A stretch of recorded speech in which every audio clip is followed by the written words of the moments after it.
Welcome to Samba Samba. Enjoy the video. In this video, I will show how to make fish tea soup using an easy method. First, select about 1 pound of fresh fish, like snapper or kingfish, and clean it thoroughly.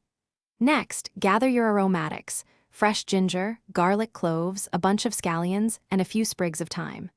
Finally, ensure you have 2 quarts of water or a light fish stock prepared for your soup base. Now, let's build that delicious broth.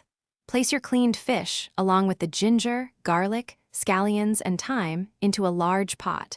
Pour in the 2 quarts of water or fish stock. Bring this mixture to a rolling boil, then immediately reduce the heat to a gentle simmer. Let it cook for 20 to 30 minutes, allowing the flavors to meld beautifully.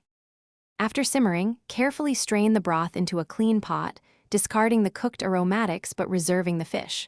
Flake the fish meat from the bones. Now, add your chosen vegetables, such as diced carrots, potatoes, and chocho, to the strained broth. Season generously with salt, freshly ground black pepper, and a whole Scotch bonnet pepper for that authentic kick. Finally, gently return the flaked fish meat to the simmering soup. Cook for another 5 to 10 minutes until the vegetables are tender. Ladle your hot fish tea soup into bowls, garnishing with fresh chopped scallions and a light drizzle of olive oil. It's ready to enjoy. For more great deals, including the Shark AI Ultra Robot Vacuum, check the link in the description below. Thanks for watching.